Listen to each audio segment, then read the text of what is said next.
Facebook group and I signed up for the book study. Awesome. How awesome are you, Evelyn Smith? That's Evelyn I'm Smith, here. everyone. We are live. Welcome, everyone, to our... She didn't know we were going live. Welcome to our Success Mastermind for Monday, the 19th of March, 2021. John Lavenia here with you. And we're going to have a fun little topic today. Evelyn requested that I repeat what we said yesterday, and I'm going to go ahead and do that. We're about to have some fun publicly. We're going to have public fun. That's right. We're going to open up our book study to the universe. And it's going to be for our next book, which we're starting this week, which is The Science of Getting Rich by Wallace D. Wattles. You all have a free copy of that. And I did send out an email, which Evelyn, you got. And if anyone didn't get it, let me know.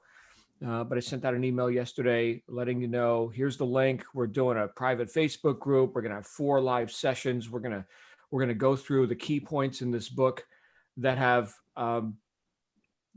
given me guidance to the point where I've been able to exponentially increase my results from the prior days where I was ignorant of these principles. So it's going to be big. I think a lot of people need to be in this conversation who aren't already members here, with the mastermind group. So invite them. Feel free to share that email. And Evelyn, did you have a specific question about that procedure? What we're doing? No, John. Okay. I'm clear on them. Thank you. Very good. Okay. Was there another question I neglected to answer? For me, no, I'm fine. No. Okay. Very good. So just want to make sure you're all set. Who's got a dog or a cat or something in their environment right now? I am just like, it's Fun Friday, isn't it? Dude. Hey, looks fun. Oh, okay. We'll get to John first, and then we'll get to Gail. What's up, John? You go ahead. I got Brace in the back of my car. I was going to see if he'd come up and get on camera, but he's curled up in his little crate.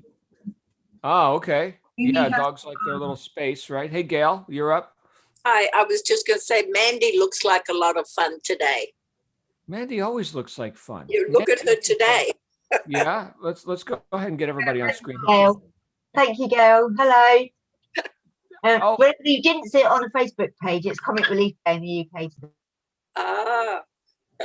Is that virtual? Oh, that's real. That's stuff you're actually wearing. Oh, wow. Okay. Well, thank you, Mandy. Good for you, Mandy. I just unmuted myself and gone back again.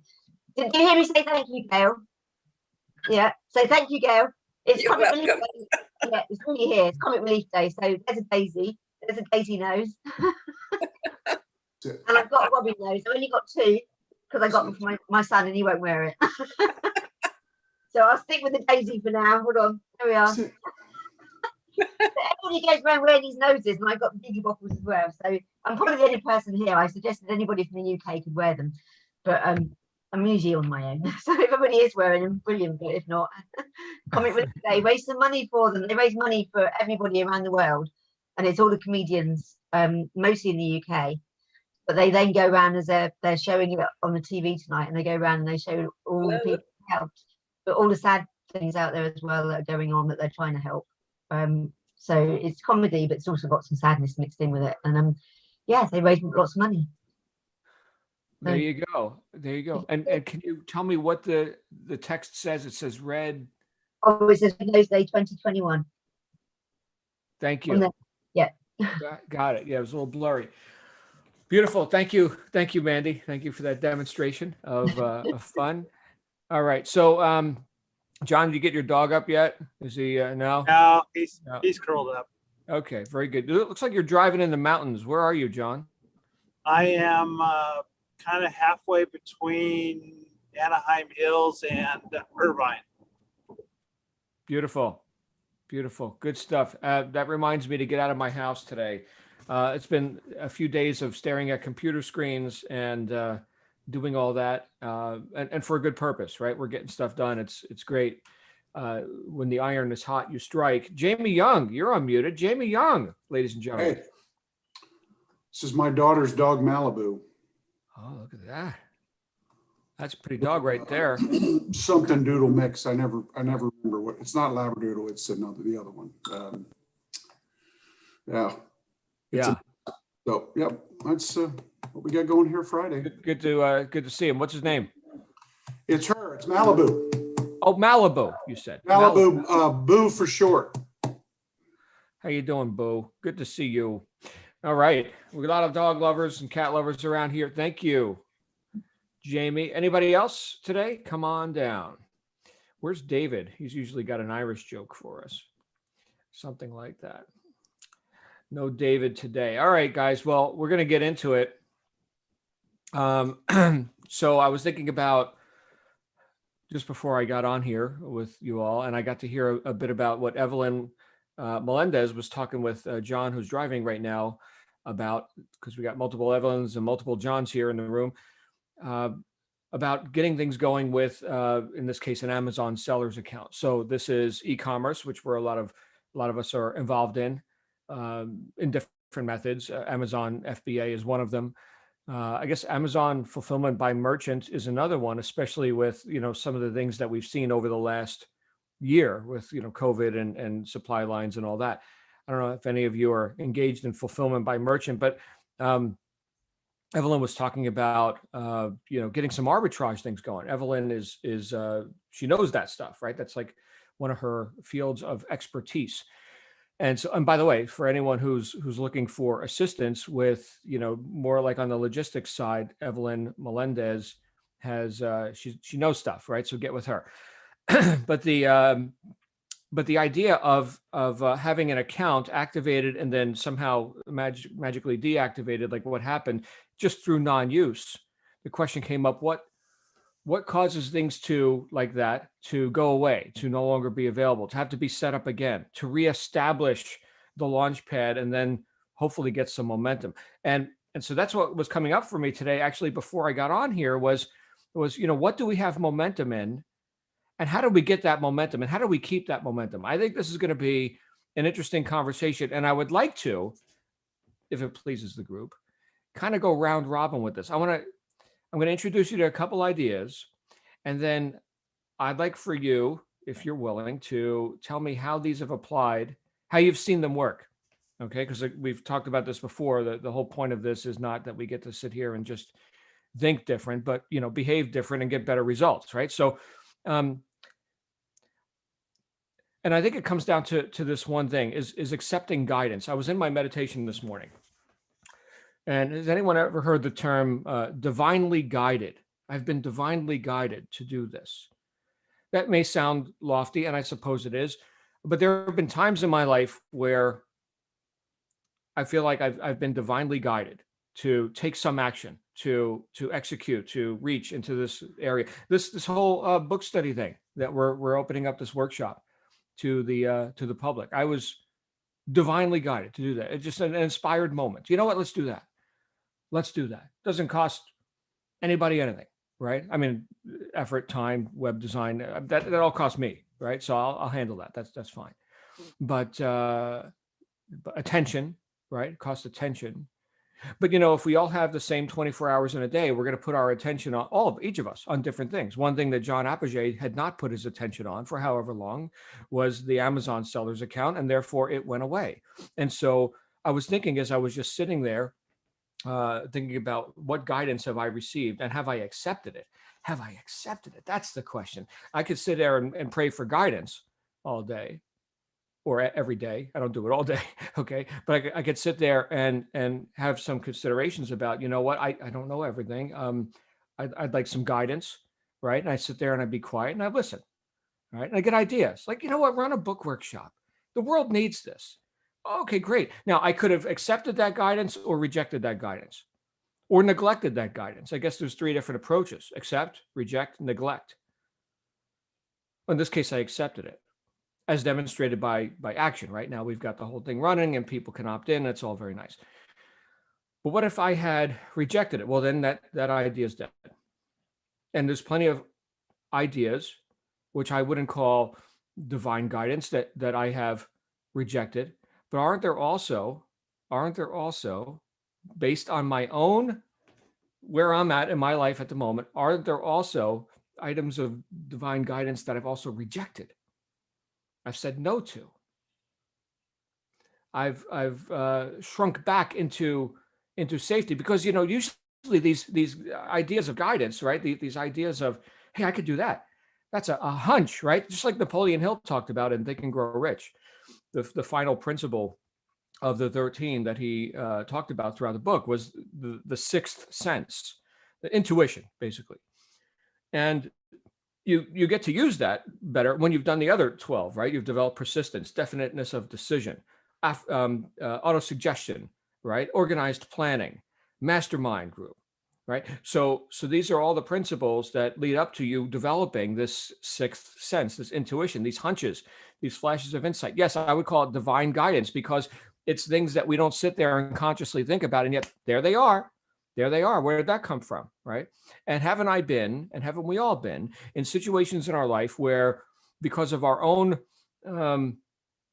being engrossed in the drama of life, we've either not heard or refused to act on divine guidance? Okay, so that would be a rejection of that. And it's hard for me to say, oh, I'm rejecting divine guidance, but let's get real. Okay, let's have some integrity with ourselves. So we can accept, we can reject, we can neglect. Okay. So, and this is not to single out John Apogee. Okay. So in this case, there was a physical or virtual, platform membership setup procedure that had been done, that was then not used. We could say neglected, and therefore that went away. Okay. I think that's an interesting, we can use that as a metaphor, and we could use other examples in life of relationships, right? So here's a relationship that I've neglected, and that person became distant, right? There's keeping with the theme of divinity right now, there's an old saying, draw nigh unto God and he will draw nigh unto you. Nigh meaning near. It's old English for near. So be in that, seek that guidance, right? Do your daily, whatever you do in your spiritual path, right? So do that, draw nigh, and right, you get closer. You get to, and this is what I've discovered, you get to have your actions, your daily, you're doing this, imbued with more divine or lofty or clarity. Yes, you get to be much more potent, because it's not just you anymore. It wasn't just me, John, with all my best thinking, for whatever it's worth. It wasn't just me that executed on this, this project, or my goodness, this whole creation of this mastermind group, or the businesses that have brought in 7 figures plus, right? Lots of people have been benefited, and money's been made, and all this. It wasn't just me. And so I could see where I've accepted guidance, right? And that happens when I'm in that quiet state, when I'm in more relaxed, not so judgmental or critical or constant thinking, right? When I'm in that state, I can hear things better. And for a lot of us, right, if we're not in that place, more often than not, we're going to hear the filtered versions. And I can tell you that I don't know that I make good decisions when I'm like angry, pissed off, anxious, fearful, right? These are not positive emotions. And I think, just like in the book that we read last, The Richest Man in Babylon, where it was in one of the last chapters, where the camel trader was talking about seeing the world through a different, color glass, right? This so-called guidance, or these inputs, these things that could be like good direction, like, hey, John, you should probably do that, right? I could see it totally differently based on the filters that I'm looking through. And it's usually, that comes down to my emotional state. A lot of times we can be fixated on some problem, right? Or some dissatisfaction, something that we feel like should be different. It shouldn't be this way, right? It should be this other way. But you know what? We make progress in life by working with what is, not with what should be, right? We'd sit around and gripe about, woe is me, or, problems, or can you believe what this person does? Victimhood, blame, right? Irresponsibility, right? Is basically what that conversation is. Or we could say, you know what part of this can I be responsible for? What part of this can I have an effect with, right? And then just suspend judgment about all these other inputs, that cloud my vision, and then just get on with what is. Okay, well, this is the fact. I can do this about it. It reminds me of Reinhold Lieber's serenity prayer. God grant me the serenity to accept the things I cannot change. Okay. The courage to change the things I can, and the wisdom to know the difference. And that's the one that I've struggled with quite often. The wisdom to know the difference, right? So do I have the courage to reach, to execute, to do these things, especially when I get guidance in a state of quiet, in a state of not, all this wacky emotion stuff, but just being able to look objectively at what is. So I'm thinking of a story right now, and this was, I guess this may bring it home for you or not. So this was when I was brand new. Listen to this, guys. We're going back some decades now. I was brand new on the sales floor of this company. In this case, this was a car dealership, and I had done several business deals that didn't work out, and I was in mega debt, and so just out of survival, really, this was before I was married to Shannon. This was, we're going back a little ways here, right? She was my girlfriend at the time, and she was teaching school. She was a high school teacher, and biology, and I was, struggling in business, and so it got to the point where it was like, the business that I was attempting to succeed in it wasn't working out. And so she's like, why don't you go get a job, selling cars or something? I'm like, oh man, but it's something I know about, right? I mean, I know about that product, right? I've never been attracted to, selling cars or whatever. But so anyway, I got, and it was funny too. I got this interview and this whole process that I had to go through, where they were assessing whether or not I might be successful in a sales position in this corporation. And they had the aptitude test and the psychology and all this stuff. And you had to pee in a cup. I remember I was totally offended by that, by the way. I'm like, I haven't had a mind-altering drug in my body since 1986, and now you want me to pee in a cup. I'm offended, right? But anyway, so I took this aptitude test, and they gave me a 50-50 chance. It was like, yeah, he's kind of middle of the road. I later became the top guy in the whole program, and took over their business development department. So yeah, I know how to sell. That's fine. But anyway, so their aptitude test, for whatever it's worth, which wasn't much.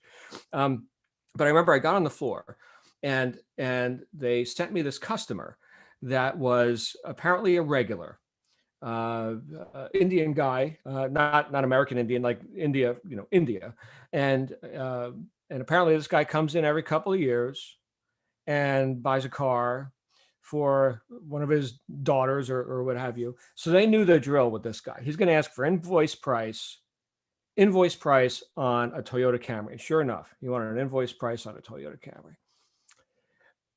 But I'm in sales, and this is my first big deal, right? And so I'm looking for, make the actual profit and all this. By the way, if you don't know, and the car business has changed greatly since this, but if you don't know, invoice price, there's still a little bit of back end money for the dealership. Plus, if they're going to finance it, they can make money in the back room and sell warranties and paint chip protection and blah blah blah, right? So the price of the car, they're going to be fine at selling it at invoice. The salesman, you get a flat $100, thanks for helping out with the paperwork, but that's it. You're not making big money on this deal. But the point is that I wanted to make money on this deal. It's my first deal. And so I got guidance from the sales manager, who was underneath another even higher sales manager who's under the general manager. So there's this hierarchy, and here I am, the new sales guy. And I remember the sales manager too. His name was Jamie, just like our friend Jamie Young. This guy was from Colombia, and he spoke with a bit of Spanglish. I loved Jamie. Great guy. He was guiding me, and he said, "John, take the deal," right? And he would walk over to the table. Hello, gentlemen. Good to see you. And I'm like, all right. So he's like, take the deal. And I was like, oh, he's getting, we're just going to go ahead and drop our pants and give the guy the card invoice price. We got $20,000 invested in the car. He's like, take the deal. And so I took the deal. Now, what did Jamie know that I didn't know? He knew the history of this customer. He knew the nature of that sale. He knew that there was money in the back end. He knew I wasn't going to get another penny out of this guy. So for me to sit there and negotiate and do all the things that I thought I should do, he knew that I was wasting my time. There's a line of customers out the door. Get this guy out of the showroom. Get him out of here with his contract and go take another customer. So that was the guidance that I got. And it didn't feel right at first to me. But what the hell do I know? I'm brand new in this situation. They just gave me a 50-50 shot at even being successful in this, this line of work. And so I later, became very, very fond of this guidance from this person who could see more than me. They could see more of the game on the field. We've talked about this before as it relates to playing any game in life. So you've got, let's say, a field, right, with players and opposing teams, and there's goals, and you've got the freedom to go there and there, but you've got barriers. You can't go there. And of course, the opponents are also barriers. And there's a purpose to all this, you see. The purpose is to move the ball over there and not have the ball moved over there, right? You want to have an effect on the opponent, but not receive the effect from the opponent. Right? So these are all aspects of games.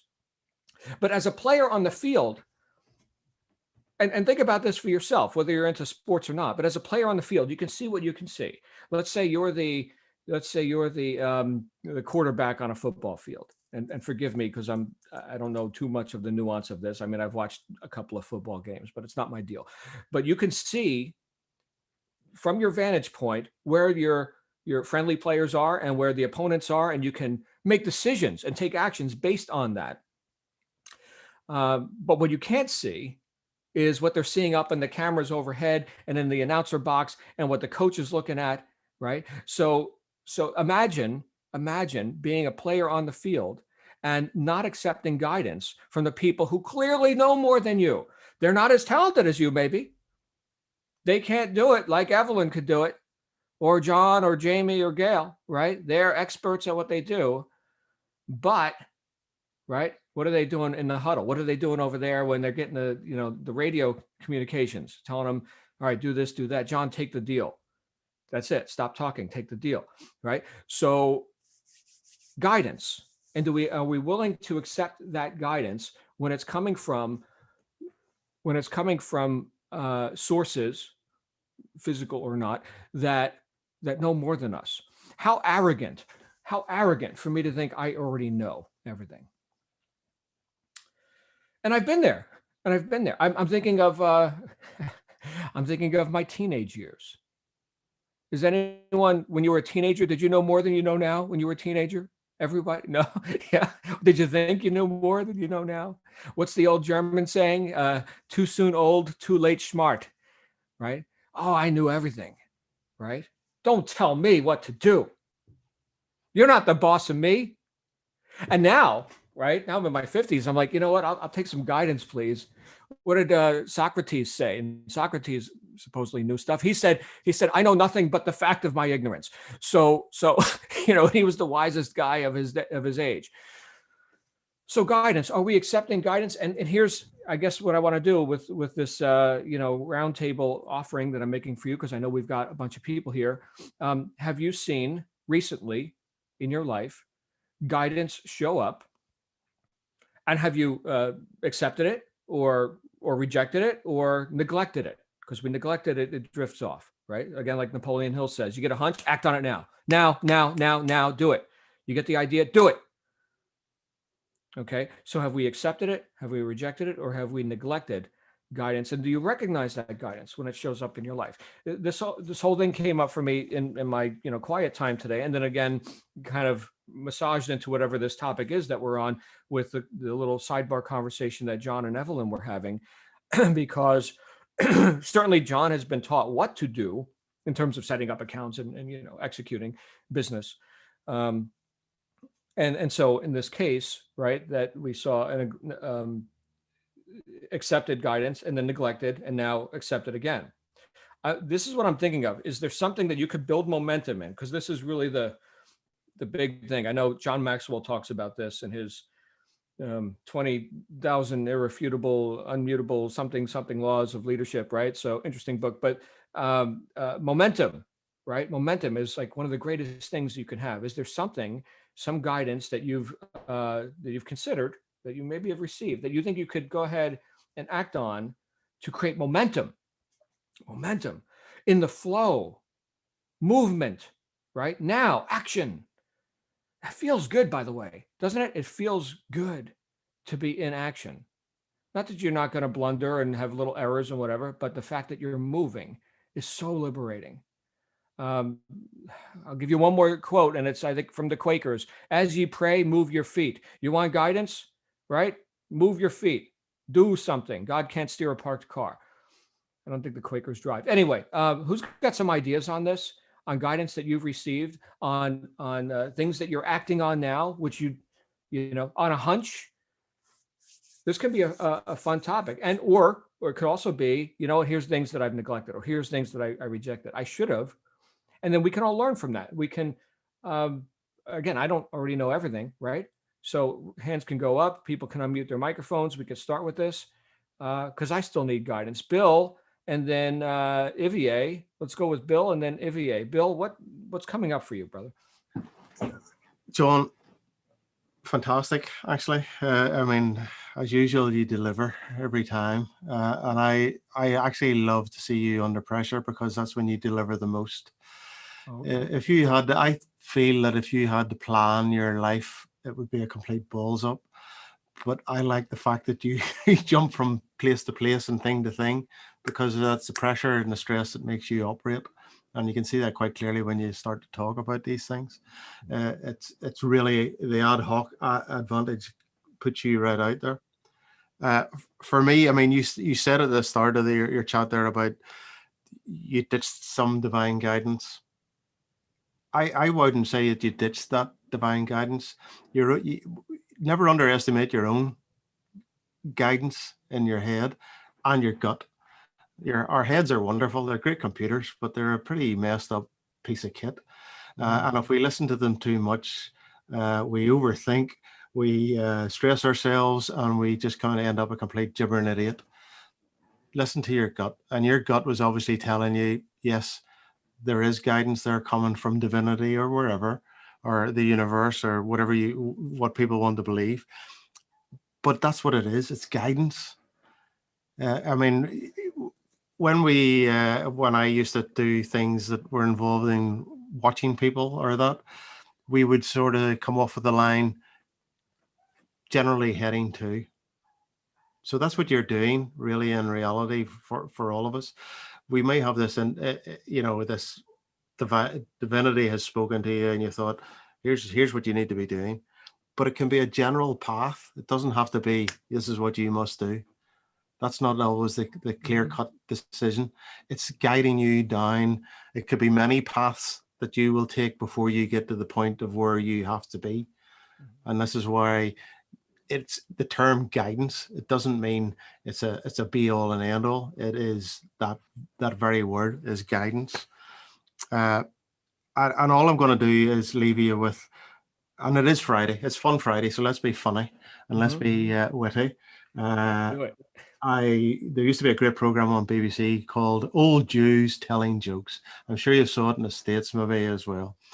But this particular, and I do have Jewish cousins. I mean, we have a very shade of color and religion in my family, thankfully, which is lovely rainbow and eclectic.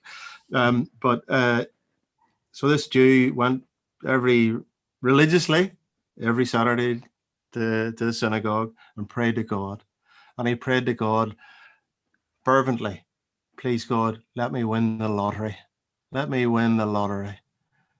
No answer from God came. He went back every week. Please God, let me win the lottery. Still no answer. This went on for 6 months. And on the 7th month, God answered him. Jaime. And Jaime stood back and went, Lord, what? And he says, meet me halfway. Buy a ticket. That's great. Well done, sir. So that's what we need to do. Get in the game, please. Yeah, get in the game, and it's the action. Just as you keep telling us, John. So right, that's what we need to do. Thanks very much, Bill. Thank you, because look, thinking that we already have the entire blueprint complete and handed to us, and we've heard stories of that too. Who was the guy that came up with the benzene atom in a dream? Right? And then Mozart. How did that? Mozart, like, come on, that's like impossible. Well, guess what? There it is. Right? Here's the whole symphony. But for us mere mortals, right? There's okay. Are you going to accept this idea? Okay, then move on that idea, and we'll give you more ideas. I don't know what the summit looks like yet. I'm going to walk down this road though, and then I'll see. Oh, that's where the path goes. So thank you, Bill, for that reminder. Sometimes I get so I want the whole picture, man. Show me the whole plan.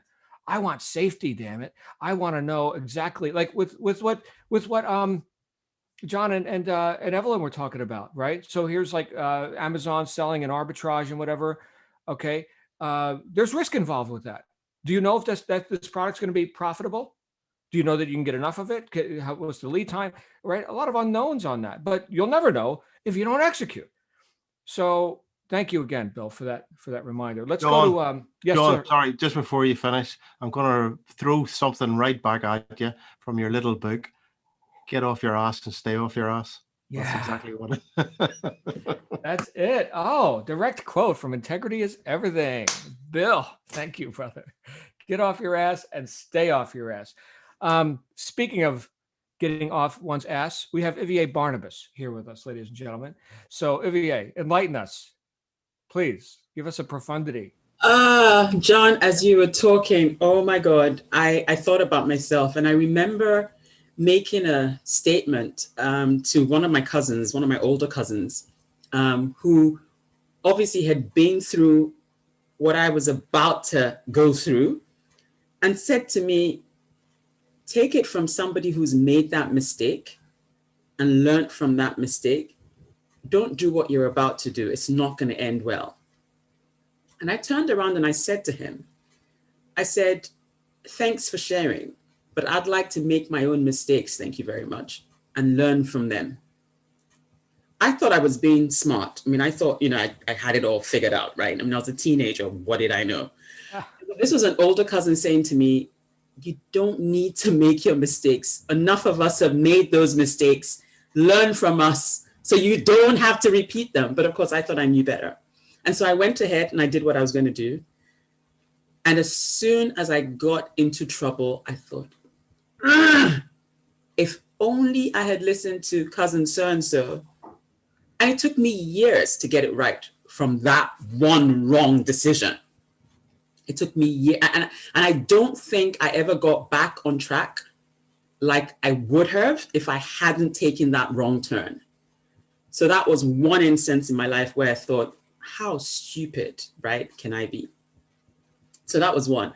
The second time I did this was even bigger disaster, because not only did I move countries, it was probably good I moved countries, but the reasons why I moved, questionable at best. And then when I got to the new place was when I got married. And of course, we all know how that ended. Big bust, right? And I had to go through so much in that phase of my life, abuse, you name it, whatever, right? And so I've come out of that, and it's like, it's taken me years to get rid of the baggage, put my life together again, be sane, be complete, be emotionally whole. I mean, and I just thought to myself, if I hadn't moved countries for the wrong reasons, I wouldn't have ended up in that relationship that went bust in like 3 seconds flat, right? I would have been married to somebody else. I mean, it's almost like you pick up the pieces and you're like, okay, so I've done it again. And each time you don't take the guidance or the advice or the inspiration, it costs you more. So, when you're young, in your teenage years, fine, you think it's, a mistake. When I compare those two scenarios, obviously the marriage falling apart and whatever was a bigger loss. I mean, there was so much more to recover from than the mistake I thought I made in my teenage years, right? And then in business, the number of times ideas have come to me and I say to myself, okay, I need to act on this, but I neglect to act on that. by the time I get round to doing what I'm doing, somebody else is beating me to it. And so, you know what? I think I'm old enough, ugly enough, whatever enough. And I've said to myself, you know what? Enough is enough. When I get that idea, when I get that gut feel, when I get that inspiration, I'm moving, damn it. I'm not going to think about it. I'm not going to think myself out of it. I'm not going to neglect it. I'm going to accept it and run. Even if I don't know the details of it, I'm just going to move already. And I'm going to trust that as I move, the details will fall into place. So I'm done being hard done by. I'm done being, taking the knocks and making mistakes and having to recover. And I'm done with the costs being even more than I'm willing to pay every time I neglect or reject. Enough is, I've learned my lesson now.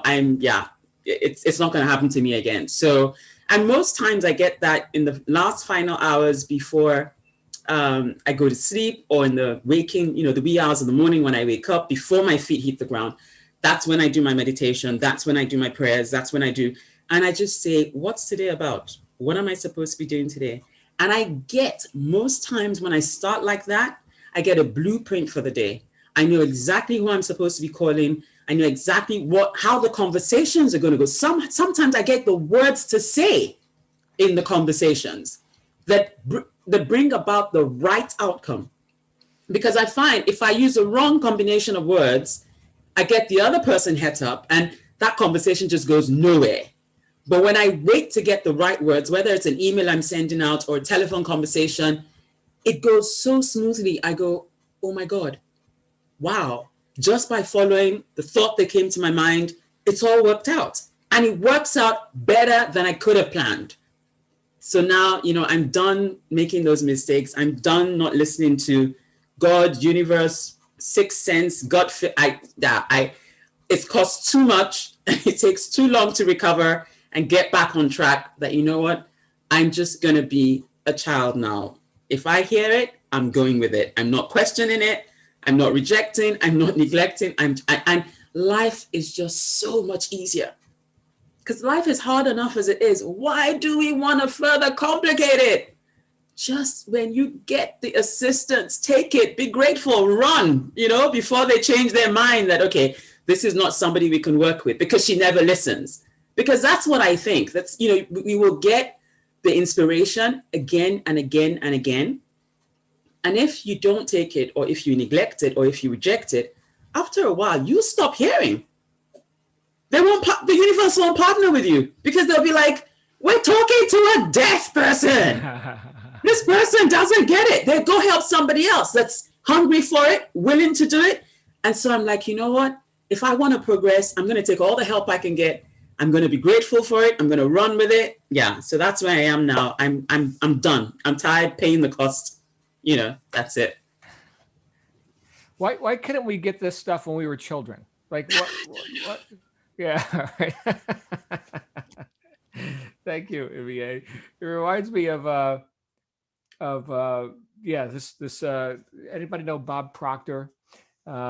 Great speaker, orator. I consider him one of my first mentors. I bought every course he ever had, including his Science of Getting Rich, which we're going to be studying next week, and which that book had a great effect with him as well.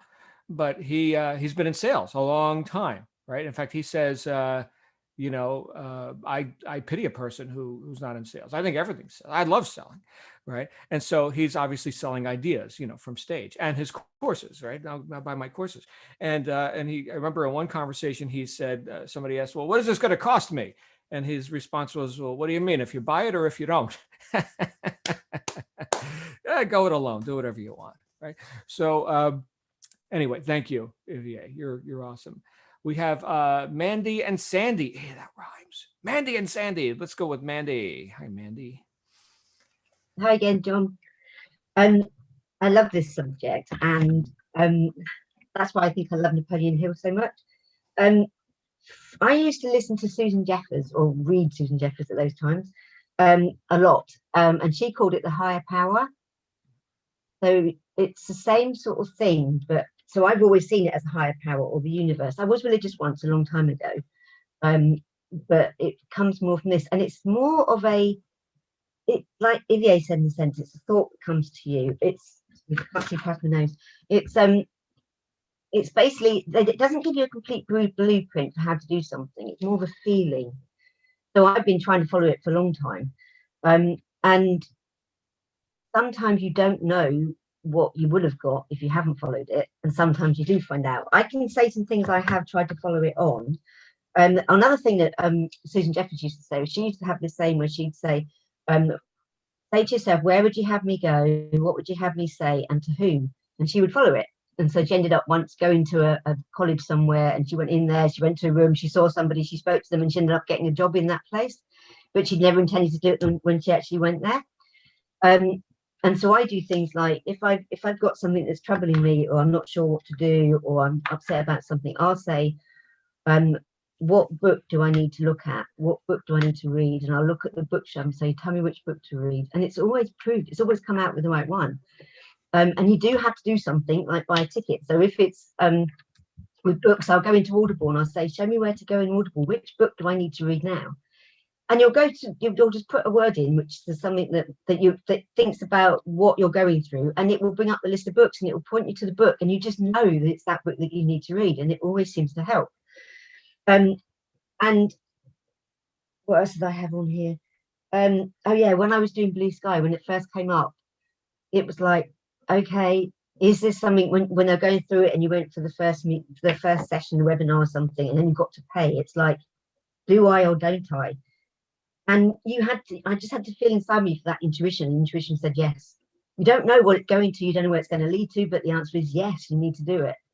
And the funny thing was, when she recently put out a thing about KPI books, and when she was going through it, I was thinking, because there's a few people that have said some of the things that she said haven't quite turned out, which is true to a certain extent. So I was going through listening to this, and I'm thinking, no, you're doing that again, no, this isn't going to work, it's going to cost lots of money. And it got to the end, and she said the price, and it was like, oh my God, this is something I just need to do. I just know this is something I need to do. And I'm still working through it, but it was something that voice spoke to me and said, do it. This is something you're going to do. So even though all the way through I was thinking, I'm not going to do this, it was like, yeah, this is speaking to me, I have to do it.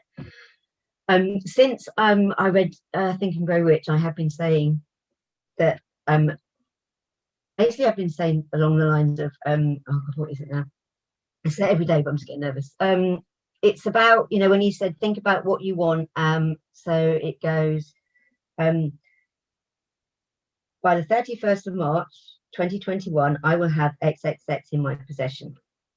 In return for this, I would give the best quality of service, the best quantity of service, and the best spirit of service in my position as director of ... and salesman on the Amazon platform. This money is, I know this money is waiting for me, and I'll go through the visualization of feeling it, touching it, all that that he said do. And then it says, it will tell it what's the next bit. You go through and say, I touch it, I see it, I feel it. And then you go through that it will tell you, oh, that's right, it's thinking of a way that you can do it, and it will come to you, and you need to act on it immediately, like you said. And so I've been waiting for it, and the last thing I said to it was, okay, well, make sure I know what it is when it comes to me. Tell me what it, make that, I added that at the end of it. So make sure I know what it is when it comes to me. And something happened the other week, and the money that I'd said, something came up, and it was like, oh my God, that's exactly that amount of money. I've got to follow that. I haven't followed it immediately, and I know that I haven't followed it immediately, and I know that's what Napoleon Hill says, and I'm saying you need to follow it immediately, but it's not. I know we're not at the end of March yet. I'm still going to do it.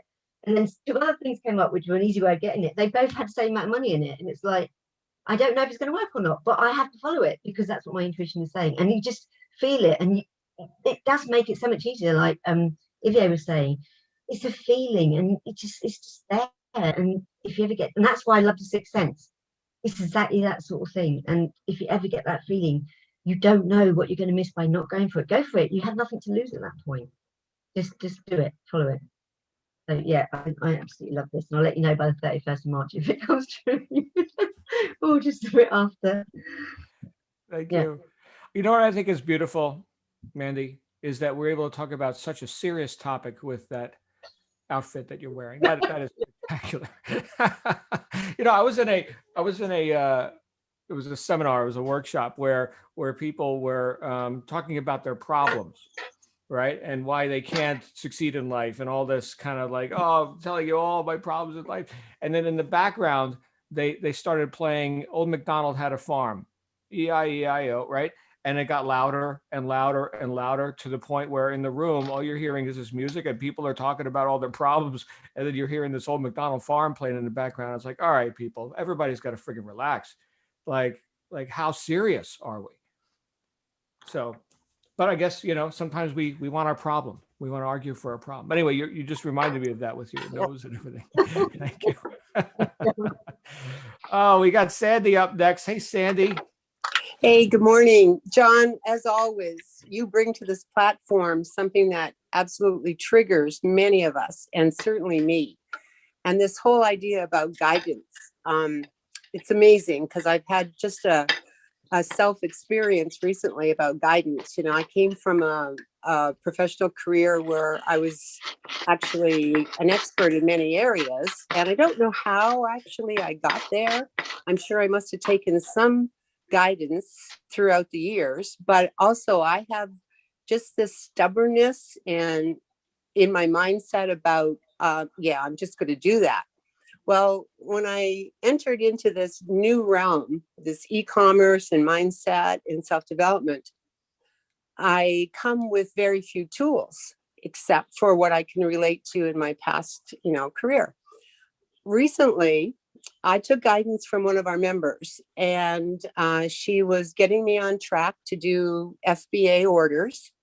And for some reason, I went through it with her a number of times, but the truth was I wasn't getting my brain around it for some reason.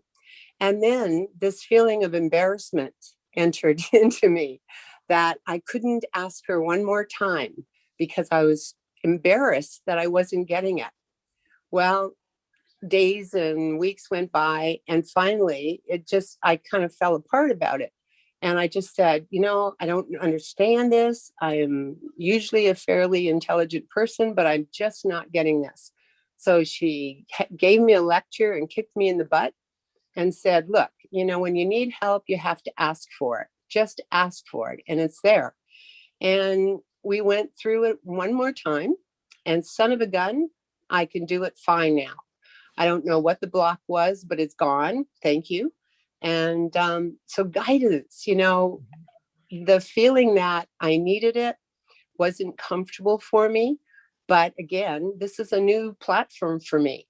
And I needed the guidance and finally took it, and it paid off like 100%. So thank you for bringing that up today. Oh, thank you, Sandy. Thank you. I have I have also gone back and said, you know what, I'm confused. I need more guidance on this. And usually what that has come down to for me is, and I know we've talked about this, Sandy, you and I, and all of us here, is the barriers to learning and being able to actually execute on any new topic, right? So number one, I don't understand the words. Right. That's tough, especially like we're getting into like technical stuff now and e-commerce and everything. Right. What do those words mean? I mean, grab a dictionary, a glossary, Google it, do something. Right. Because I cannot use data if I don't understand the words. And I think a lot of times people assume, right, well, you must know what that means. Right. No, don't assume nothing. So that's why I'm a stickler for words. The second thing is, biting off more than I can chew. I see on your still shot, because you're not on camera today, you've got a mountain, right? Well, I can't climb that mountain on day one, right? I mean, I got to get my legs under me and learn about hiking and, and all that. And then, get it physically fit. And then eventually, I'll see you at the top of the mountain.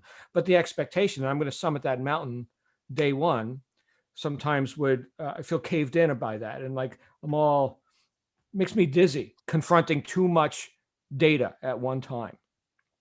And the third thing would be, and it sounds like something that, because it turned on for you, Sandy, like once you did get the pieces put together, it turned right on. So the other huge barrier that I've seen in my life and students in all different fields is no objective, nothing you can touch, right? It's all theory. It's all theory, right? I could sit there and, have the theory about it. But if I've never, like, for example, this computer, right? I know how to use a computer because not only did I read the manual and I understand the theory of computing, but I've touched the computer, right? I know where the keyboard is now, right? That's objective, physical stuff, right? And a lot of times, like kids in school, they're falling asleep with their head on the desk. They don't know what you're talking about. They may be able to theory, and they may be able to regurgitate on the test. Oh yeah, such and such and such and such. But now go use that in your life. Good luck. And that's why we see, people coming out of, university with $150,000 in student loan debt with exactly zero marketable skills. Nothing. It's a scam.